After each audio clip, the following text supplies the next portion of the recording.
بسم اللہ الرحمن الرحیم۔ صرف 5 منٹ کا مدرسہ قرآن و حدیث کی روشنی میں 3 سفر المظفر۔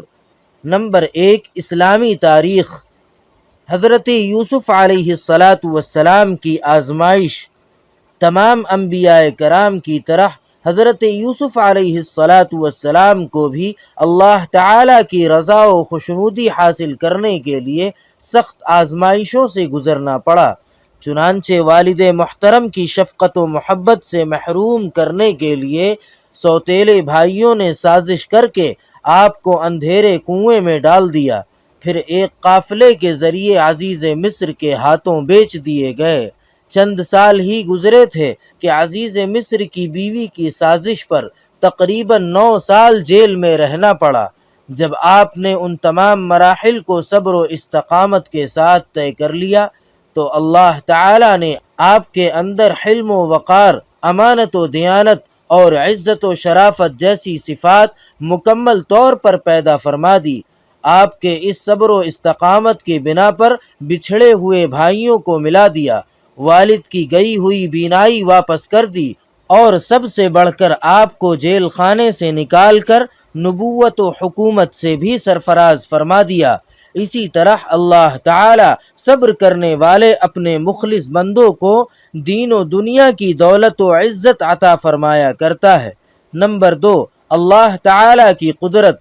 آنکھ کی بناوٹ۔ اللہ تعالی نے انسان کی آنکھیں بنائی جن کی پتلیوں میں لاکھوں بلب روشنی کے لگا دیے۔ ان میں کچھ بلب ایسے ہیں جن سے رنگ کا پتہ چلتا ہے، کچھ ایسے ہیں جن سے دوری کا پتہ چلتا ہے، اور کچھ ایسے ہیں جن سے سائز کا پتہ چلتا ہے۔ اگر ان میں سے ایک بھی بلب بجھ جائے تو کالے گورے، دوری نزدیکی اور موٹے پتلے ہونے کا علم ختم ہو جائے اور تمام چیزیں ایک جیسی نظر آنے لگیں۔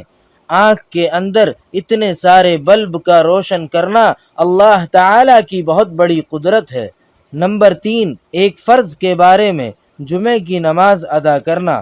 رسول اللہ صلی اللہ علیہ وسلم نے فرمایا، جمعہ کی نماز جماعت کے ساتھ ادا کرنا ہر مسلمان پر لازم ہے، مگر 4 لوگوں پر لازم نہیں ہے۔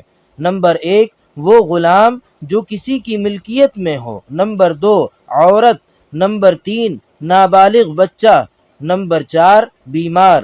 فائدہ: جہاں جمعے کے شرائط پائے جاتے ہوں وہاں جمعے کی نماز ادا کرنا ہر صحیح و تندرست اور بالغ مسلمان مرد پر فرض ہے۔ نمبر 4، ایک سنت کے بارے میں، دروازے پر سلام کرنا۔ رسول اللہ صلی اللہ علیہ وسلم جب کسی کے گھر کے دروازے پر آتے تو بالکل سامنے کھڑے نہ ہوتے، بلکہ دائیں طرف یا بائیں طرف تشریف فرما ہوتے اور السلام علیکم فرماتے۔ نمبر 5، ایک اہم عمل کی فضیلت، مسجد سے تکلیف دینے والی چیز کو دور کرنا۔ رسول اللہ صلی اللہ علیہ وسلم نے فرمایا، جس نے مسجد سے ایسی چیز باہر کر دی جس سے تکلیف ہوتی تھی، جیسے کوڑا کرکٹ، کانٹا، کنکر پتھر، تو اللہ تعالیٰ اس کے لیے جنت میں ایک گھر بنا دے گا۔ نمبر 6، ایک گناہ کے بارے میں، قبلے کی طرف تھوکنا۔ رسول اللہ صلی اللہ علیہ وسلم نے فرمایا، جس نے قبلہ رخ بلغم اور تھوک پھینکا وہ قیامت کے دن اس حالت میں آئے گا کہ وہ بلغم اس کے دونوں آنکھوں کے درمیان چپکا ہوا ہوگا۔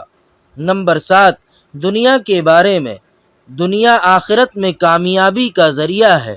رسول اللہ صلی اللہ علیہ وسلم نے فرمایا، دنیا ایسے آدمی کے لیے بہت ہی اچھا گھر ہے جو اس کو آخرت میں کامیابی کا ذریعہ بنائے اور اللہ تعالیٰ کو اس کے ذریعے راضی کر لے، اور وہ ایسے آدمی کے لیے بہت ہی برا گھر ہے جس کو آخرت کے کاموں سے روک دے اور اللہ تعالیٰ کو ناراض کر دے۔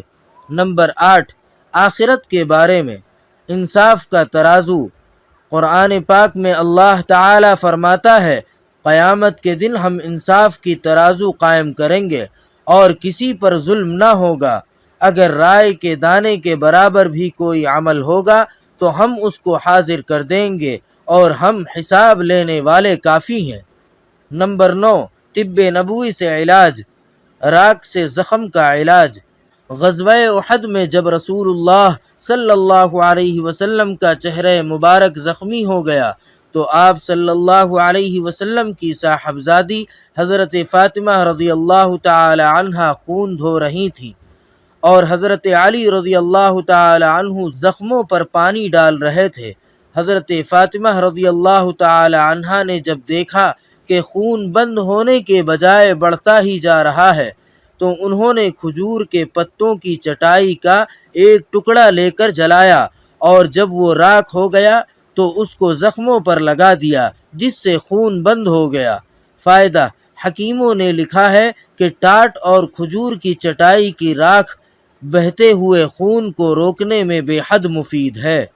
نمبر 10، قرآن پاک کی نصیحت۔ قرآن پاک میں اللہ تعالی فرماتا ہے، اس وقت کو یاد کرو جب تمہارے رب نے تم کو خبردار کیا تھا کہ اگر تم شکر کرو گے تو تم کو اپنی نعمتیں اور زیادہ دوں گا، اور اگر تم ناشکری کرو گے تو یقین جانو میری سزا بڑی سخت ہے۔ سبحان ربک رب العزت عما یصفون وسلام علی المرسلین والحمد للہ رب العالمین۔